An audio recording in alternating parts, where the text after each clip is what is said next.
meaning. Meaning, the word meaning. There is so much to unpack with regards to this word. And in this video today, I am going to give you an understanding with regards to the meaning, break it down for you. And when you truly understand the word in the context of how you're using it on your daily life, then it's going to change the trajectory of your life. I have been thinking recently about this word meaning, and we tend to, believe it or not, we tend to either make something meaningful or meaningless. Meaningful, F-U-L-L, or meaningless, meaning that it's less. Don't worry about it. Most of us have been programmed to give a meaning to a situation.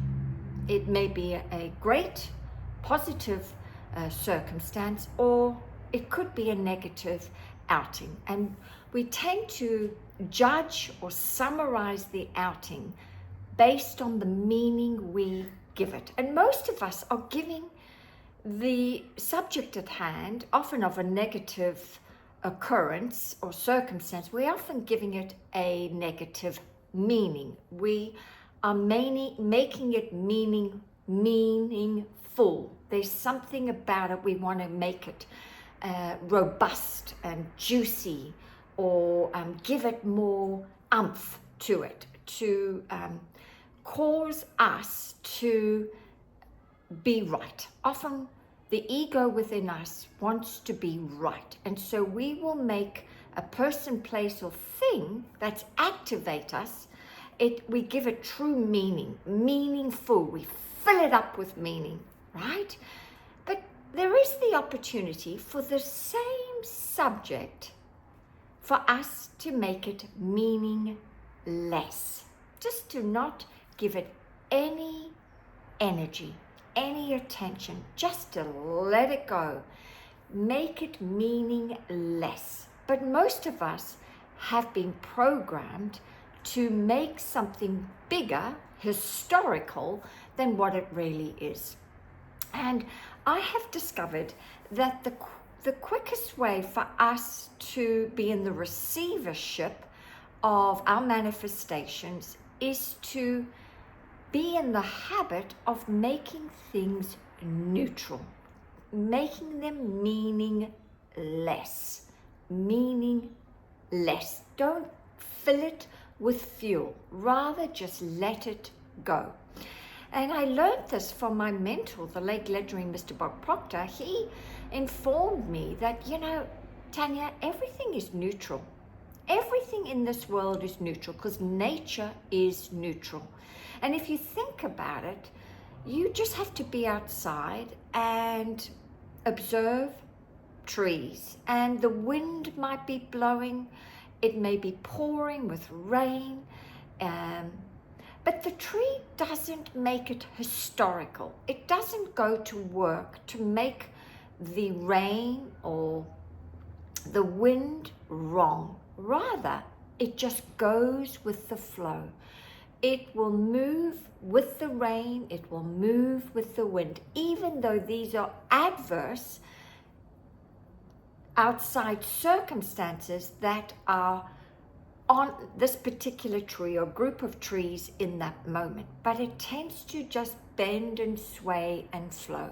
And I do believe that if nature is neutral about the occurrences that occur with the weather, then I feel we should, as human beings, be neutral about what's really happening on the outside world. But we're not, because we've been conditioned to believe, did you see that? Did you hear that? I mean, that's so wrong. Oh my God. And we make it historical and monumental, like it's the worst thing. There's so much hurt and pain and crime that's occurred. Okay, now I'm just talking about the basics of life. Did you hear what she said? obviously there are circumstances out there that are horrific, absolutely horrific, like domestic violence or abuse on a child, absolutely, or on animals. They deserve our attention.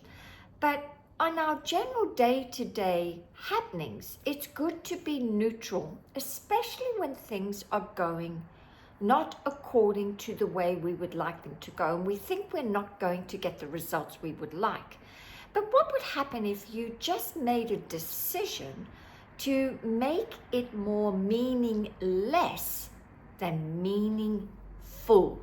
And full, I mean, is filling it up with thoughts of judgment or injury or pain and making them really worse than what they are. And I do believe the sooner you can make things meaningless, you are then staying in the flow, in the receivership of your stuff coming. And let's be honest, like, you don't know if something that is going wrong is actually part of the plan for you getting your manifestations, for you being in the receivership of the results you would like. So I want to illustrate my point to you. So I am going to introduce you again to the stick person. Now, the stick person actually was the stick figure. Bob called it the magic genie, and Bob introduced me to the stick person. But the stick person came from a Dr. Thurman Fleet in the 1930s, and he was a doctor healing people with chronic conditions, and he wasn't getting to the root cause of the problem. He was just dealing and healing the symptoms, really putting a band-aid on the symptoms rather than getting to the root cause. And he realized that most people didn't have a picture of the mind. So here is a picture of the mind. However, you and I both know that mind is movement. Mind is in every cell of the body. But just in order to create order in your mind, I want to give you a picture of your mind. So there's a large circle and a small circle. The large circle represents your mind. There's a horizontal line which breaks up the mind into the conscious mind and the subconscious mind. And this is the body. Okay, so the body is the instrument of the mind. The body is movement. The body will do exactly what the mind tells it to do. So these antennas are your five senses. So to illustrate my point, let me go ahead using the stick person. So for example, over here, a situation occurs and you may see your SP with someone else. You may look at your bank account and it's starting to run really low. You may be in a conversation with a friend or a work colleague and they say something that activates you. So all of these subjects out here are activating you. They tend to stir up a response within you. And of course, you receive this information through your five senses. Now, your five senses, they are just forms of a modality for you to get the information into your conscious mind. Your five senses, they're neutral. They are just an instrument to get information into your conscious mind. So what happens is you pick up what Tom, Dick, or Harry has said or done, and it gets into the conscious mind. And within your conscious mind is your higher faculties. And your higher faculties that are held only in the conscious mind is your imagination, your intuition. Yes, intuition is part of your conscious mind, not your subconscious mind. Your will, your perception, and the other higher faculty would be perception, imagination, intuition. It'll come to me. So you have actually 6 higher faculties, okay? And they pick up or perceive something about what's happening out here, okay? And your conscious mind goes to work. Oh, your memory is inside your conscious mind. That's another higher faculty. And it's searching. Where have I heard this before? Where have I seen this before? And so it will often, in your memory, go, oh my God, I remember 20 years ago, someone treated me like that. And then it activates a part of your programming.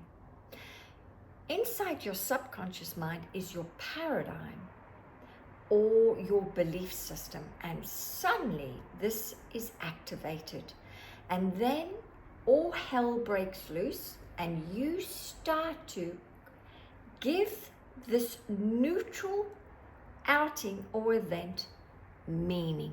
You make it meaningful. You give it full attention, full focus, and full judgment, right? Because you allowed that outing to get into your subconscious mind that activates your belief system, and all hell breaks loose.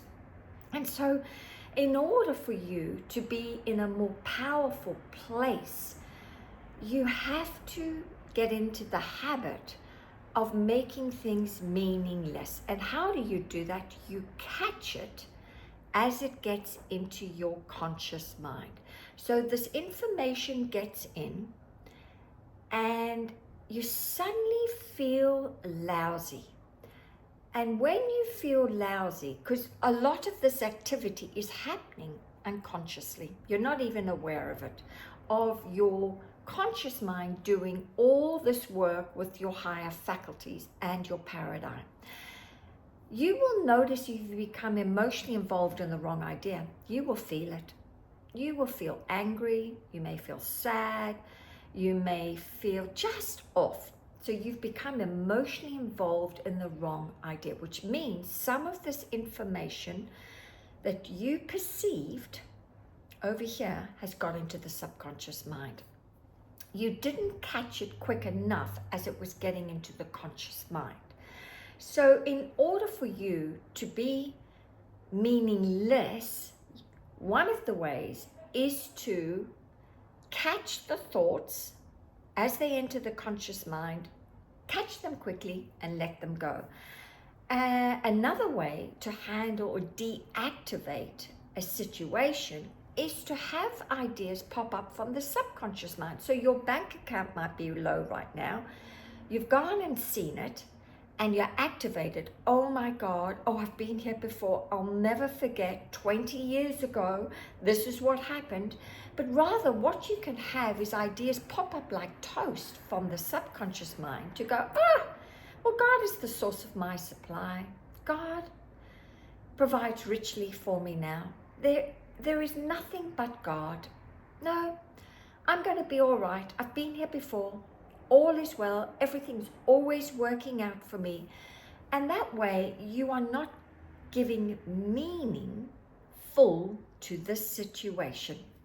So today, my broadcast to help all of you is to help you really understand the word meaning and how you are that powerful that you can make things that often are not to your liking meaningless as opposed to meaningful. But you have to do the work by controlling the way you think about a situation. So if you're new to my channel, a very warm welcome. I'm Tanya Pluckrose, and I'm all about helping you master your mind so you can master your life. So if this is resonating with you, then please consider subscribing or sharing this with others. And for those of you who are my regulars, thank you for your company today. I'm so glad that you joined me in this teaching today. I know it was a juicy one, but I've been thinking about it all weekend. What could I do to get your week off to a good start? And I thought, let's unpack that word meaning, and let's unpack it and put it into the most positive life so that you can really start to live an abundant life. All right, my loves, I'll be back.